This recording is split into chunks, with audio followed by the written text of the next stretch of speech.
Our goal is to keep people well and functioning. There are things worse than death, but our attempt is to keep people well and useful and happy. 1942, a year when the United States was deeply entrenched in World War II, the New Orleans Jazz Revival was officially underway, and 5 medical pioneers from Tulane University were attempting to form a group practice that would turn the medical establishment in New Orleans upside down. Dad talked to the man who was then president of New Orleans Medical Society, and he said, "Now, why are you all against us?" He says, "Because it's unfair competition." He says, "Why is that?" "Because y'all can do better medicine that way." He said, "My God, that's what we all ought to be trying to do. Why don't you form your own clinic?" Initially, the 5 men were denied a loan, and then by chance, founder Guy Caldwell was making a house call to Mrs. Rudolph Heck, whose husband was the chairman of Hibernia Bank. Their conversation quickly turned to the clinic. He said, "Well, we went to your bank and they turned us down." And he said, "Go back tomorrow." And so they did, and needless to say, they did get the loan. Forging ahead, Doctors Alton Ochsner, Edgar Burns, Guy Caldwell, Francis Lejeune, and Curtis Tyrone formed a controversial medical group practice, naming it Ochsner Clinic after its chief visionary, Alton Ochsner. But no good deed goes unpunished, and the medical community was outraged. But Ochsner was met with blowback from the New Orleans business community and from doctors in town because they felt that it would give an unfair advantage to a large clinic.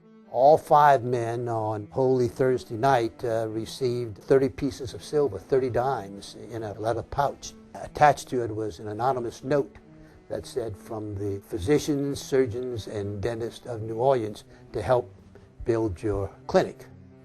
Of course, the connotation were that they were Judases. Well, I spent mine, but Dr. Lejeune kept his, and he still has it, but I spent mine. I was glad to get the $3 at that time. With the clinic up and running, it quickly became apparent that a hospital was desperately needed for financial stability and to care for a growing patient population. Founder Guy Caldwell brokered a deal acquiring Camp Plauché, an old World War II Army installation. Because of the laws at the time, a non-profit hospital was formed separately from the clinic. This hospital would effectually become known as Splinter Village. And it was old wooden floors and everything, and fans, of course. And they would walk around in their stocking feet. And they would stick splinters in their feet from the wooden floors. And that's where it got its name, from Splinter Village. Dr. Caldwell said, had the deal not happened, it could have broken up the Ochsner group practice. But he made it happen, keeping the founder's vision alive. People came from all over the region and as far away as Latin America to this popular health center. But over time, Splinter Village began to show its age, and a new state-of-the-art hospital was needed. Land became available on an old stable grounds located on Jefferson Highway, and construction of the Ochsner Foundation Hospital began. And finally, the doors of this new hospital opened in 1954, and it was certainly a great day for all of us because Camp Plauché Hospital was rapidly deteriorating.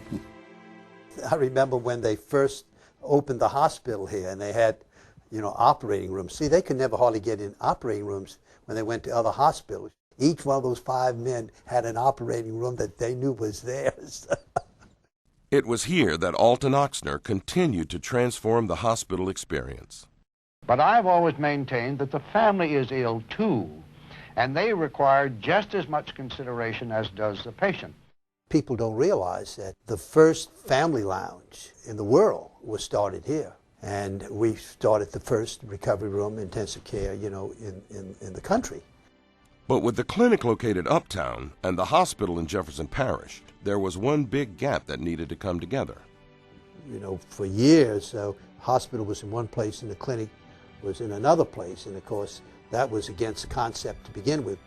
So the Ochsner Clinic, a first-class medical facility was built directly adjacent to the hospital in 1963.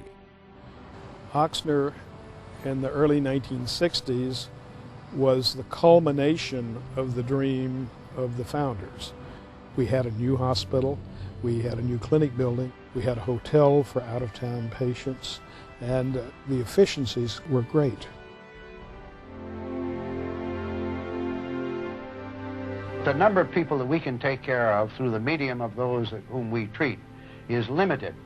But the number of people whom we can influence through the medium of those whom we've trained is unlimited. And I think this is our greatest contribution. You never forget an experience with Dr. Ochsner and his teaching. That was why he's such a great teacher. He had a way of always asking you why. And whenever Ochsner got an invitation to go someplace and talk, by gosh, he was there. And the only thing he enjoyed doing more than making one talk was making two talks. From the day the foundation opened its doors, Ochsner was committed to research and medical education. Early research had been done in a lone house located on Britannia Street, but 1959 saw the opening of Ochsner's first dedicated research laboratory building.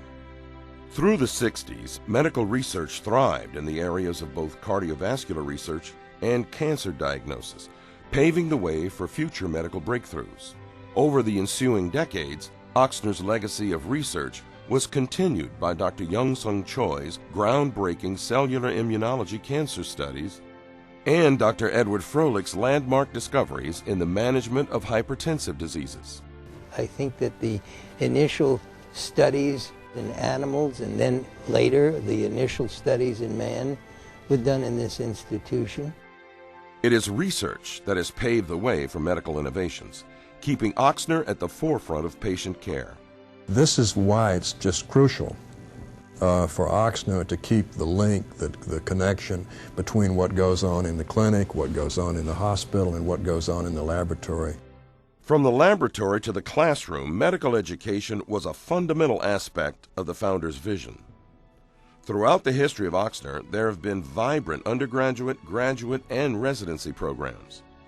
In 2009, Ochsner expanded its medical educational efforts when Ochsner Health System and the University of Queensland Medical School in Brisbane, Australia, partnered to become the first global medical school in Louisiana. I'm proud to announce that today, Ochsner Health System has partnered with the University of Queensland School of Medicine to create the University of Queensland School of Medicine Clinical School at Ochsner in Louisiana. This unique joint affiliation with Queensland has allowed Ochsner to truly become a global medical and academic leader. Ochsner now trains over 500 medical students and over 350 residents and fellows in graduate medical education programs each year, fulfilling the founder's mission to train the next generation of physicians. But we are really the first partnership that is looking at medical education as a global enterprise. And so there are no models out there. We're blazing the trail, we're learning as we're going, and we're making it great. He innovated surgical treatment for conditions that up to that time were simply not amenable to surgical treatment. Innovation has always been an integral part of Ochsner. Throughout its history, people have been drawn to this institution that encourages excellence in the practice of medicine. They came here because there were other minds that were determined to make medicine better, do research, and they help one another. Alton Ochsner himself was an innovator, spearheading anti-smoking efforts in this country, even in the face of criticism from his colleagues.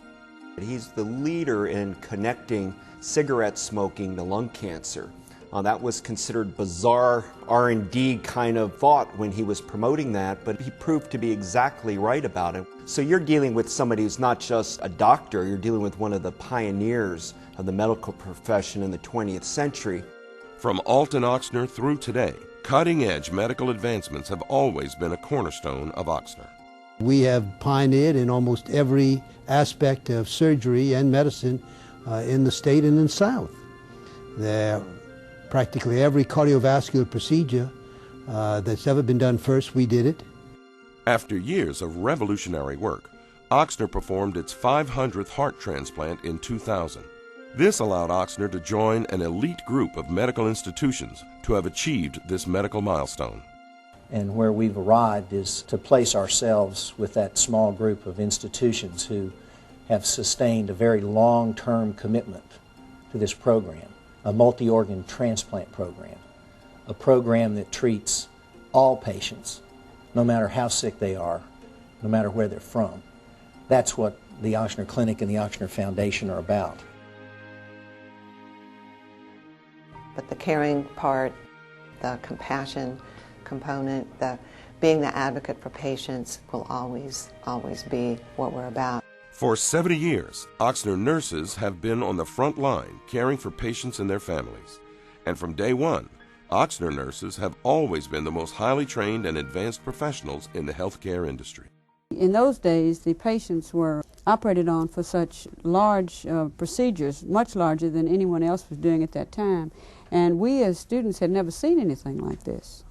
The tradition of nursing excellence continues at Ochsner, and there remains a deep appreciation for the vital role nurses play in treating and healing patients. If you look at the number of nurse professionals that we have in the system and in our hospital, what makes us a great hospital, what makes this hospital work, are the nurses.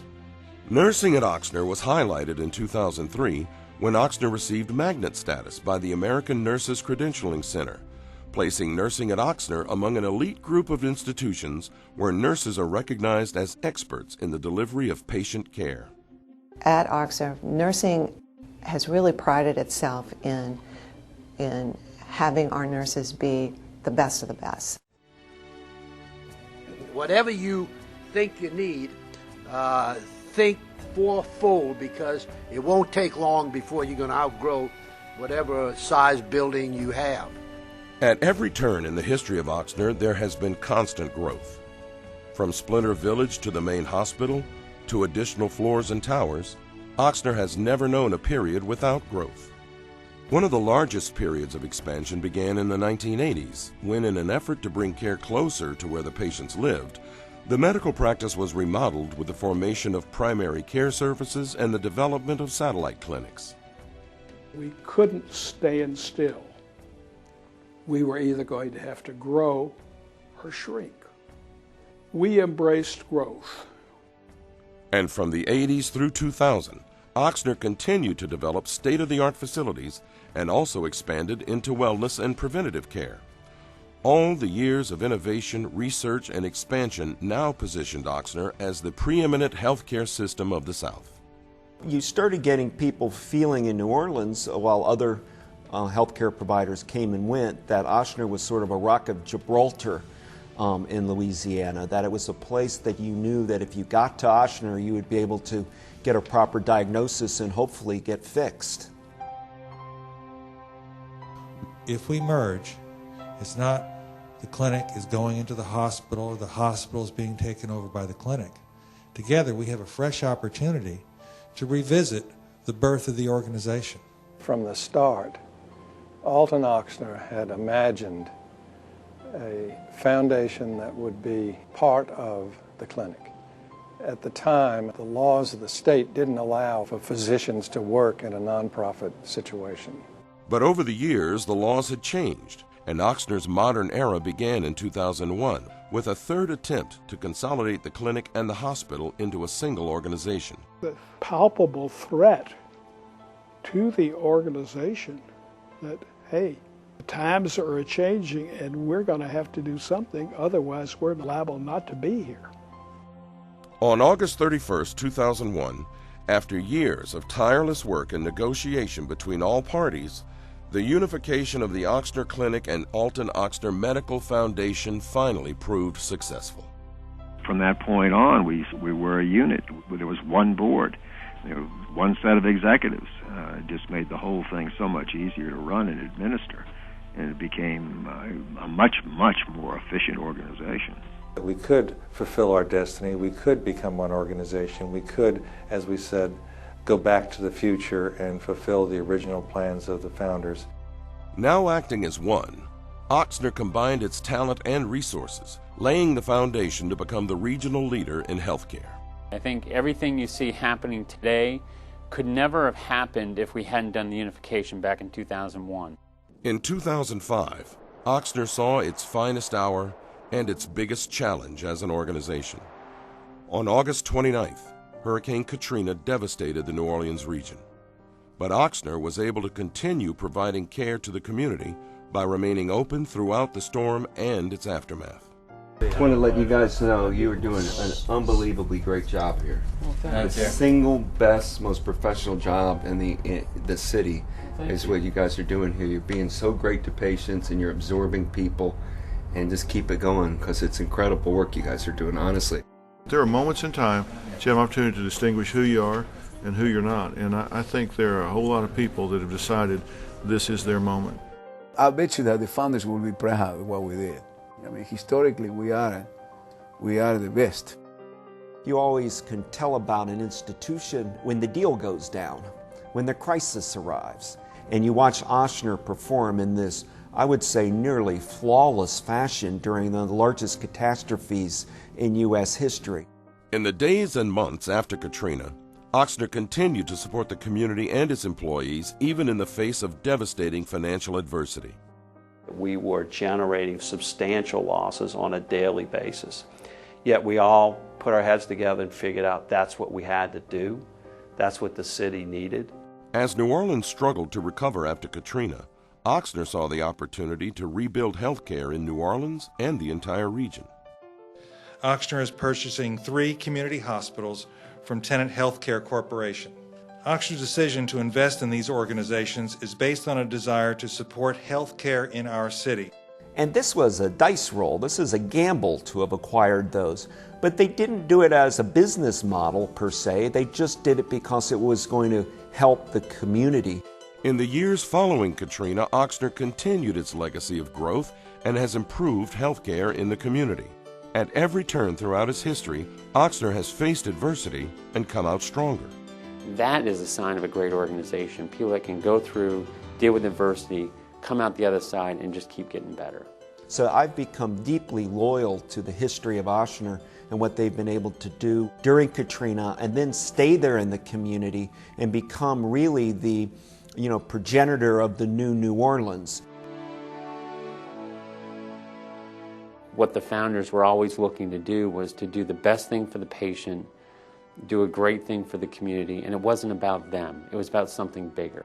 Continuing a history of medical excellence, Ochsner is the premier healthcare system in the region and would bring great pride to its 5 founding fathers.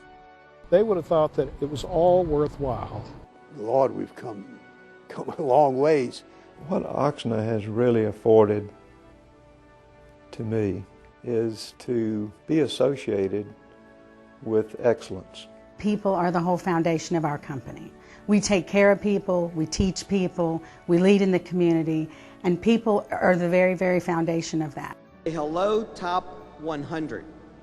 So you guys are now known as Top 100. We have an opportunity now for us as an organization to step up and provide the leadership and where we go in changing the American healthcare system. Now, as a global medical and academic leader who will save and change lives, Ochsner continues to explore new opportunities around the world. The future of Ochsner is strong. Its character has been refined in that what made it great has come to the forefront. The thirst for excellence, the innate teamwork that made this place great, the sense of higher purpose, the sense of supporting each other with the central theme of doing right by our patients. The founders would look at what we've done here at Ochsner with a lot of pride, and that's how I look at this every day, is that we have to make Ochsner better today than it was yesterday, and we have to make the founders proud of what we're doing each and every day. The founders always considered advancement of medicine paramount. It was never good enough just to be good. And I think the whole community takes pride in what we do. And I think that's the real key to why we're going to do well in the future. I don't believe that if I had to do over again that I'd do anything different. A lot of people say to me, they ask me if I wouldn't like to start over again. I said, no, I've lived in the most golden age of medicine.